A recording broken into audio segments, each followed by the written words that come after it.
Hi, I'm Zoe Triska, the books editor at the Huffington Post. I'm here with Mary Pope Osborne, author of the Magic Treehouse series. How are you doing this morning? Very good, thank you. Did you enjoy the breakfast? I love the breakfast. I've had a bad laryngitis, but I managed to get through the talk, and I hope I can get through this one. I'm sorry to hear that. I hope you feel better. I do. I'm much better than I was. Thank you.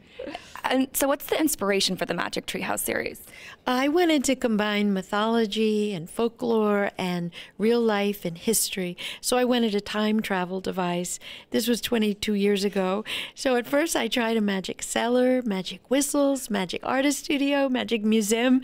I was about to give up when I saw a treehouse in the woods. I was walking with my husband Will in Pennsylvania woods and an old treehouse. And that night, the idea totally clicked, and that was the first time the series really worked.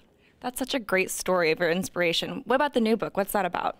Our book that's coming out this summer is Hurry Up Houdini, and Jack and Annie, the characters, go to Coney Island in 1908 and have a great adventure being stage magicians and meeting Harry Houdini and his wife Bess.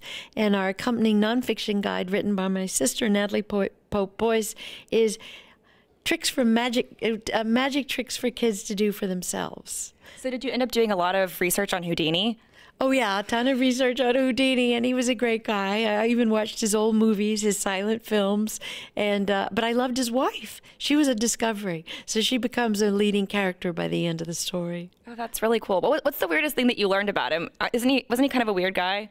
He was a totally weird guy, but he started working for his family when he was 9 years old, and he would get on freight trains and travel around the Midwest and get in little circuses. I mean, he was a child laborer. And yet he always kept his joy. And by the time he was 12 and 13, he was really making a decent living as a magician. That's really cool. Where do you like to read? I read every place, any place, books, on trains or planes, at home, in the yard. I'm an addicted reader. It's a big problem, but I try to manage it. What's the last book you read in one of these places? Oh, the last book I read is, I'm really into the history of Central Europe and Bolshevik Russia. So, I have about 10 books going at the same time. I'm a real addict, but it's always a rich, enriching experience. What's the one book or author that you'd recommend everyone read?